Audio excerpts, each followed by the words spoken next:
Hello and welcome to my channel, Retro Rides Rendezvous. My name is Larry, and today we're going to put a front sway bar in my 1951 Ford. The first step is to get the car up off the ground. As you can see, I used a cement block and a 2x4 to get the car up high and to make sure it's at right height. And that's important for installing this sway bar. However, it's not safe to jack up a car on cement blocks. So it's actually on jack stands, and this just gets it very close to its right height.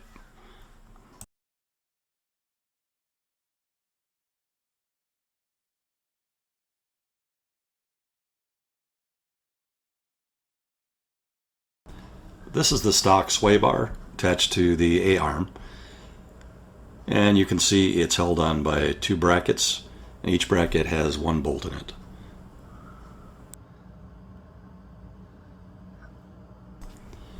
So I removed the bolts from the brackets and went ahead and removed the original sway bar. It's relatively easy to get off.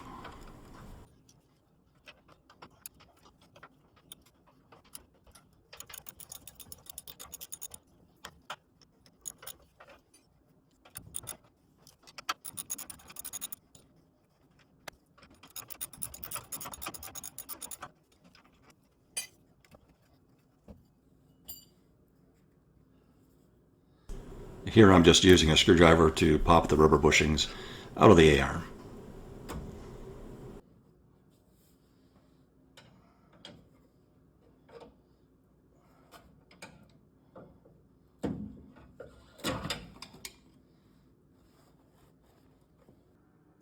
And here's a comparison of the original sway bar and the new sway bar. As you can see, should have a vast improvement. The sway bar kit was purchased from Performance Online, although I believe it was originally a Jamco product, and it came with these parts as seen in the box.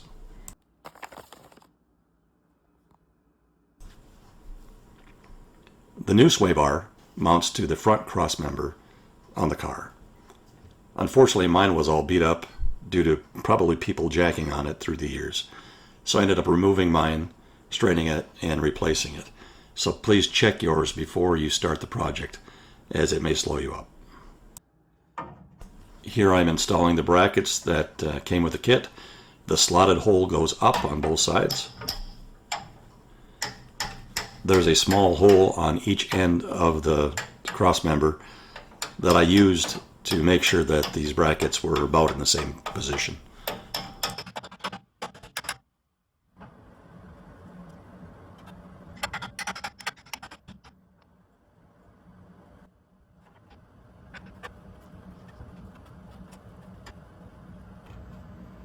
Here I'm installing the U-bolts that came with the kit. They go up over the front crossmember and down through the holes that are located in the bracket provided by Performance Online.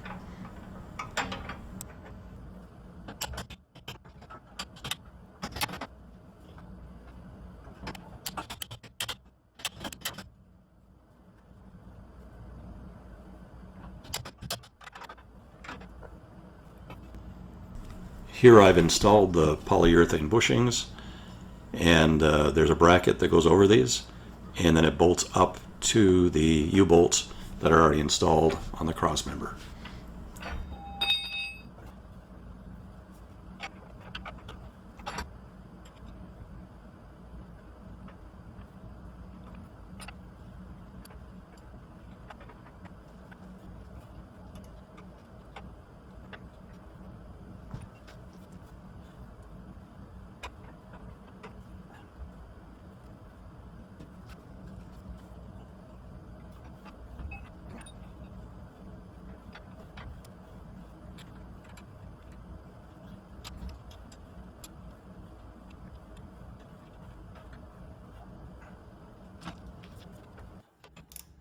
Unfortunately, you can't use a ratchet for very long on these brackets, as it doesn't fit the radius. It's too tight.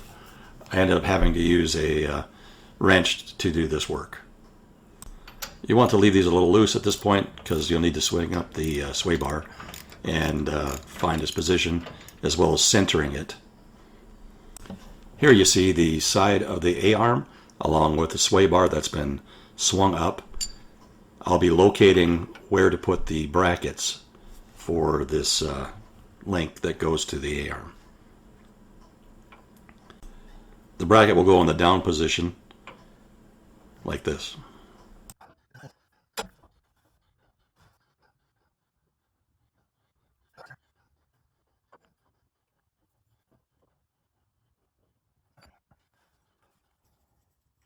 Once you figure out the location, I scribed a line along the edge of the block so I knew where to drill.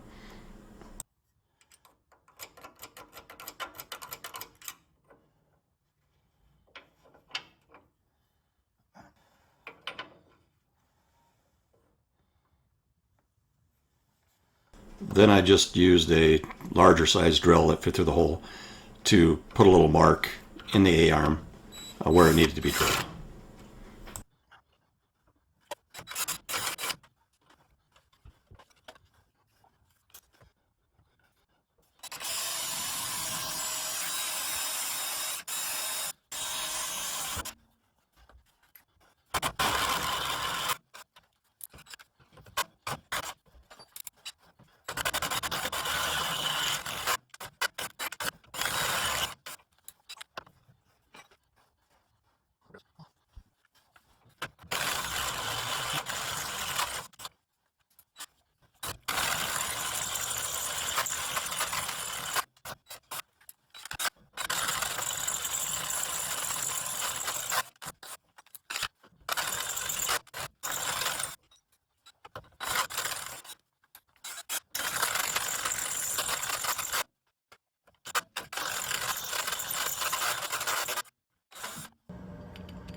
Then the bracket is mounted to the A-arm.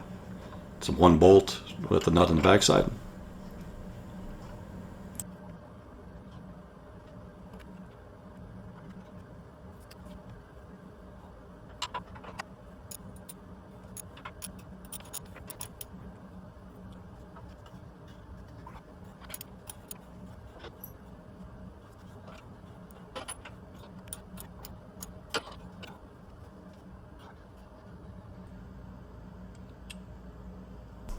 And then the link between the sway arm and the bracket is installed per the directions, which basically includes a bunch of washers and bushings and a spacer.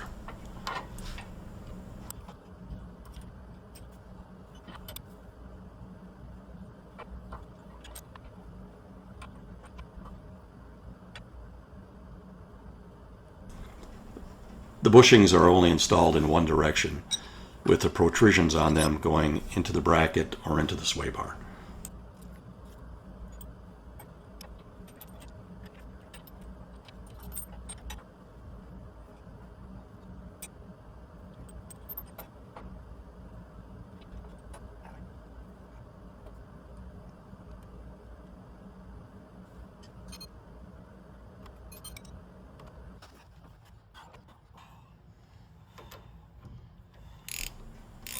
And then everything's tightened up. Instructions say not to over tighten this, only tighten until they just start to squish out. Then the sway bar is tightened up at the front cross member, and the project is completed.